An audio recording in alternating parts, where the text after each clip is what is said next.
क्या लग रहा है आपको? देखिए, भारतीय जनता पार्टी को भारतीय जनता पार्टी ना कहा करें, इसको आप भारतीय जुमलाबाज पार्टी कहा करें। नमस्कार, इंडियन खबर देश की खबर देख रहे हैं और आपके साथ मैं हूं सिद्धार्थ शर्मा। हम लगातार पश्चिमी उत्तर प्रदेश का मूड जानने की कोशिश कर रहे हैं कि इस बार के 2022 चुनाव में मतदाता और आम जनता का मूड क्या है। अब इसी कड़ी में आप हमारे पीछे देख सकते हैं कि भारत के पूर्व प्रधानमंत्री और किसान नेता श्री चौधरी चरण सिंह जी की एक प्रतिमा लगी हुई है और यहाँ पर आरएलडी के कुछ वरिष्ठ नेतागण मौजूद हैं।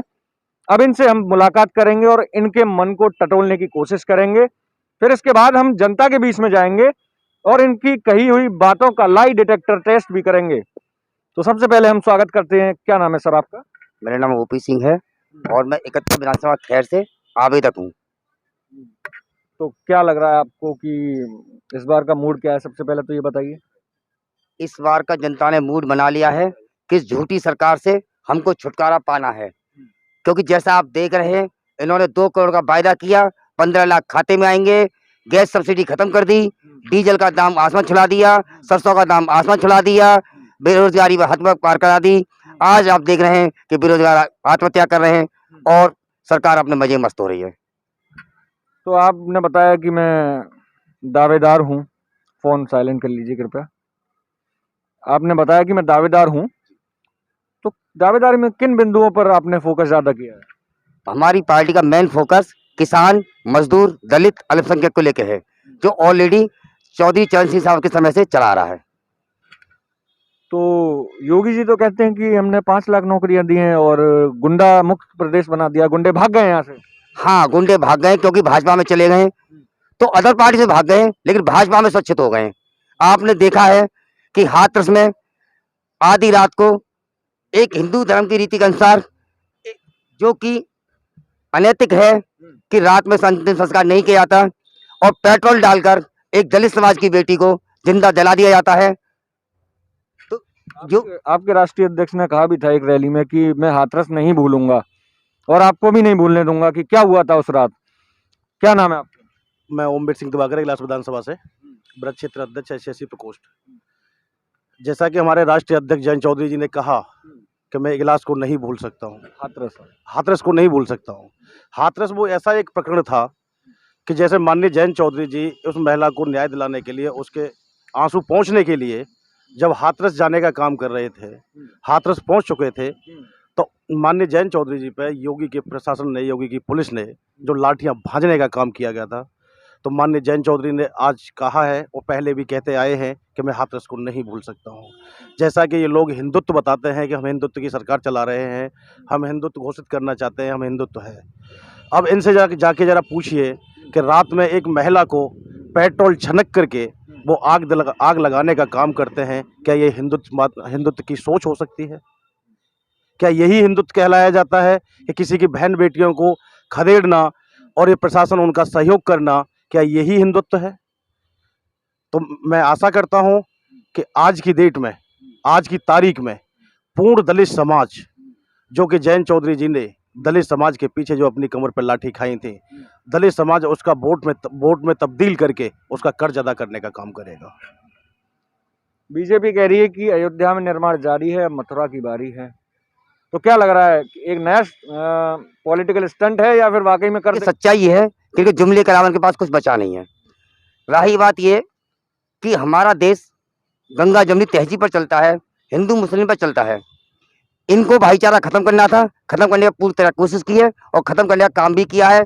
आपको शायद ध्यान हो कि हिंदू मुस्लिम इतना करा दिया इन्होंने कि जिस देश में दोनों साथ मिलकर बैठते थे, आज इन्होंने उसे खत्म करने का काम किया है। लेकिन माननीय जयंत चौधरी साहब ने ये शपथ ली है कि मुझे दोबारा ये भाईचारा कायम करना है। इसी के तहत हमारी हर विधानसभा में भाईचारा सम्मेलन का आयोजन किया रहा है। तो दंगा तो नहीं हुआ यूपी में? बीजेपी कहती है हमने दंगा नहीं होने दिया। दंगा कब नहीं हुआ? सन 92 में जो हुआ। नहीं, अभी योगी के राज में नहीं हुआ, वो तो कह रहे हैं।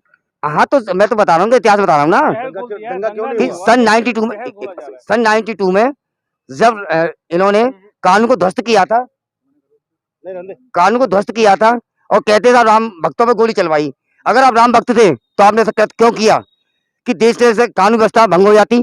तो किसको दोष देते आप? किसान आंदोलन ये क्या है? ये आंदोलन नहीं है, इसको आपने आतंकवादी, खालिस्तानी, क्या क्या नहीं कहा, उसके बाद घुटना टेक देते हैं आप। एक तरफ कहते हैं मोदी तो मुमकिन है, फिर आप अपने आदेश देते हैं। वो तो कहते हैं कुछ किसानों को हम समझाने में नाकाम रहे इसलिए वापस ले रहे हैं। मोदी जी के लिए कहा था मोदी तो मुमकिन है, तो ये नामुमकिन कैसे हुआ? वो समझाने नाकाम क्यों हुए? उन्होंने तो सबको नाकाम ही की है। गैस के दाम नहीं रोक पा रहे, कह देते साहब ये तो सरकार का मामला नहीं है, तो गैस एजेंसी का मामला है। आप बलात्कार नहीं रोक पा रहे, आपके विधायक बलात्कार कर रहे हैं, आपके विधायक गाड़ी से कुचलवा देते हैं, आपके विधायक जाके किसानों को लोन देते हैं, तो आप कहाँ तक अराजकता नहीं करें? आप कैसे करेंगे हम बीजेपी है? कैसा अत्याचार नहीं हो रहा? आज दलित देखिए, दलित आज इतना दुखी है कि आज दलित सबको छोड़कर लोक दल में जा रहा है। ये देखिए दिवाकर समाज से हैं, मैं जाटव समाज से हूँ, भाई हमारे वाल्मीकि समाज से हैं। हम तीनों दलित एक साथ मिलकर खड़े हैं। क्यों खड़े हैं? क्योंकि हमको लगा कि भाजपा के रहते हमारा भला नहीं हो सकता, और इसीलिए हमको आज लोक दल का दामन सब थामे बैठे हैं, और जिससे हाथ मजबूत करने के लिए चौधरी चरण सिंह जी को मजबूत करने के लिए हम संघर्ष कर रहे हैं। कांग्रेस भी तो कह रही है कि हम भी लड़ाई लड़ रहे हैं दलित और शोषित वंचित की, तो वहां क्यों नहीं गए आप? ऐसा कांग्रेस और लोक दल में थोड़ा अंतर है कि कांग्रेस कहती है करती नहीं है, लेकिन जयंत चौधरी साहब ने जाकर दिखा दिया कि दलितों के लिए उन्होंने लाठियां खाई। आपको जीता जाता सबूत है, हाथरस में पुलिस ने ऐसा अत्याचार किया कि उनको लाठियों से पीटने का काम किया। वो तो हमारे कार्यकर्ता था मजबूत है कि उन्होंने लाठियां अपने सीने पे खाई और चौधरी साहब पर आंच नहीं आने दी। अच्छा ये बताइए, जो 700 किसान मरे हैं, आपने कहा कि मैं दावेदार हूँ, आप विधायक बन जाएंगे और आपकी सरकार बन जाएगी, क्या करेंगे उन 700 किसानों के लिए? हम उनको मुआवजा दिलाने का काम करेंगे। सिर्फ मुआवजा? देखिए जान जाती है, इसमें गलती बीजेपी की है। हमने बार बार कहा था किसानों की बात मान लीजिए, मान लीजिए, मान लीजिए, आपको माननी पड़ेगी। आपको शायद पता हो तो आज से 6 महीने पहले एक इंटरव्यू में कहा था कि मोदी जी आप गलत हैं, किसान गलत नहीं है, इनकी मांगों जब वो मांग नहीं रहे उनको आप क्यों दे रहे हैं? आपने इतने वायदे किए, आपने नोटबंदी की, कहा कि देश में काला धन आ जाएगा, वो काला धन कहाँ गया? जो सफेद धंधा हमारा वो भी लेके फरार हो गए आपके।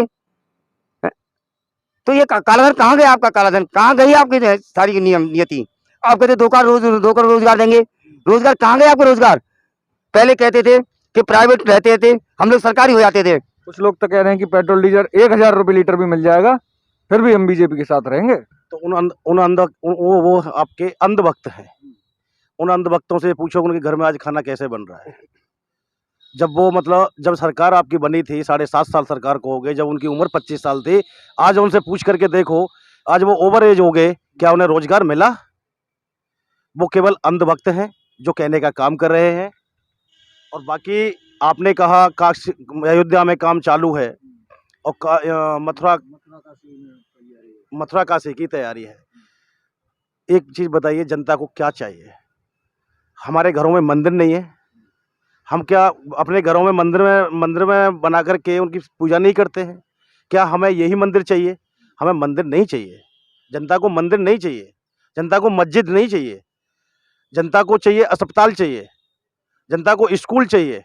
जो कि आज मतलब यहाँ से कोई पीड़ित होता है वो दिल्ली जाकर के एम्स में एडमिट होता है, अलीगढ़ भागता है, आपका मथुरा जाता है। वो स्थापित क्यों नहीं बीजेपी तो कह रही है कि हम लगातार नए नए एम्स खोल रहे हैं। कहाँ एम्स खोल दिए? आपके बेसमा पे जाइए, आज तक कोई डॉक्टर बैठने का काम नहीं कर रहा है। कितने सारे गांव में हॉस्पिटल पड़े हैं, कोई भी नर्स आने का काम नहीं कर रही है। क्या यही हॉस्पिटल खोले हैं इन लोगों ने? उनको खोलने की आवश्यकता क्या पड़ती? अगर ये इनको सुचारू रूप से अगर इनको चलाने का काम करें तो उनकी आवश्यकता क्या पड़ती? आपने कहा कि 3 दलितों की ये तिकड़ी है, और नहीं, आप जो आपने कहा कि हम 3 दलित भाई हैं, और आज हम आपको सच्चाई मैंने कहा है हमारे ये भाईचारा कायम कर रहा है कि हम 36 जाति चौधरी साहब को जाकर पगड़ी बांधती हैं, और 24 साल में पगड़ी का कार्यक्रम, आशीर्वाद पथ का कार्यक्रम रखा है, वो 36 जातियों के लिए रखा है। मैंने आपको ये कहा है कि हम देखिए सभी दलित एक साथ इकट्ठे हुए। क्यों हुए? क्योंकि हमको लगा कि जयंत चौधरी साहब हमारा हिस्सा सुरक्षित कर सकते हैं। जैसे पहले कहा जाता था कि एम वाई समीकरण है, सभा में आ रहा हूं मैं, आपके पास आ रहा हूँ, एम वाई समीकरण है मुस्लिम यादव, तो इस बार क्या मान के चले कि दलित और जाट का समीकरण है?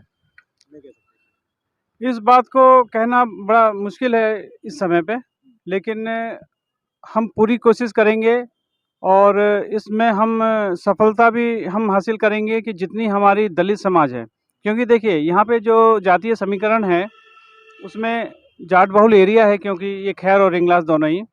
इसमें जाट के अलावा जो हमारी दलित समाज की जो वोट बैंक है वो बहुत ही महत्वपूर्ण है, और हम इसको हासिल करने के लिए, इस वोट बैंक को हासिल करने के लिए हम जगह-जगह पे अभियान चला रहे हैं, जागरूकता अभियान चला रहे हैं, सदस्यता अभियान चला रहे हैं। बहुजन उदय अभियान का हमारा कार्यक्रम चल रहा है, जिसमें गाँव-गाँव में जाके सभाएँ हो रही हैं। तो हमें उम्मीद है कि हम जो है बहुजन समाज के लोगों को इकट्ठा करने में कामयाब होंगे। और युवाओं को किस तरीके से जोड़ रहे हैं? युवाओं में देखिए 2017 में जो युवा भटक गए थे, मोदी जी ने जो उनको झूठ बोल के अपनी तरफ आकर्षित किया था, वो अब समझ गए हैं। बहुत सारे युवा बेरोजगार बैठे हुए हैं घर पे, शिक्षा प्राप्त करके भी, और वो आज के समय में वो समझ चुके हैं कि कौन सी सरकार हमारे लिए भलाई का काम कर सकती है। तो राष्ट्रीय लोकदल में युवाओं में बहुत उत्साह है। कल ही इंगलास विधानसभा में हमारी एक बाइक रैली हुई थी बेरोजगार यात्रा के नाम से। तो बहुत सारे युवा हमसे जुड़ रहे हैं, दिन प्रतिदिन बहुत सारे युवा आ रहे हैं, और हमें उम्मीद है कि युवा अब भटकेगा नहीं। और आपका क्या मानना है युवाओं को लेकर? देखिए, युवाओं को चाहिए था रोजगार। मंदिर मस्जिद इनसे पेट नहीं भरेगा। युवाओं को चाहिए रोजगार। इन्होंने रोजगार का वायदा किया, क्या रोजगार दे पाइए? हमारे चौधरी साहब ने कहा कि हम 1 करोड़ रोजगार देंगे। हाँ, हम देंगे, क्योंकि हमारी नीयत साफ है। और कैसे देंगे इसको भी हम बता दें आपको। आपने देखा रोडवेज में लगभग 10 साल से कोई भर्ती नहीं हुई है। ये फैक्ट बता रहे हैं या अपना कोई अनुमान बता रहे हैं? नहीं, मेरे को फैक्ट बता रहा हूँ। आप मालूम करिए, कंडक्टर ड्राइवर की भर्ती कब से नहीं हुई है? संविदा पर काम चल रहा है। संविदा पर चल रहा है। 10 साल चल रहा है ना। क्या उन संविदा वालों को परमानेंट नहीं कर सकते, जैसे चोरी रुके रोडवेज की? तो एक नया ऐलान करना चाह रहे हैं क्या आप, ये कि हम संविदा वालों को परमानेंट करेंगे? बिल्कुल, हमारी सरकार में परमानेंट करेंगे हम। आपके 22 जो संकल्प पत्र है उसमें है? बिल्कुल है हमारे संकल्प पत्र रोजगार देना। 1 करोड़ रोजगार वायदा किया 24 साल में हमारे ने। कम 1 करोड़ रोजगार देंगे, हम रोजगार देंगे। रोजगार आएगा कहाँ से? इस देश की संपत्ति से ही। संकल्प पत्र के मुताबिक मैं आपको बता दूं, जब ये सरकार बीजेपी जब सरकार बीजेपी ने बनाई थी अपने, उस समय 70 से 80 लाख वैकेंसियां खाली थी, जिसमें कि ये 5 लाख आज सरकार स्वीकार खुद करती है कि हम 5 लाख रोजगार दे पाए। ये 5 साल में 5 लाख रोजगार दे रहे हैं, तो बाकी जो वैकेंसी थी वो कहाँ गई? जब 70 लाख बताते थे खाली वैकेंसी है, जब 2 करोड़ नौकरी देने का इन्होंने वायदा किया था, तो अब तो कम से कम 5 साल में तो बहुत सारे लोग रिटायर्ड हुए होंगे, तो वो वैकेंसी 1 करोड़ के आसपास गई होगी।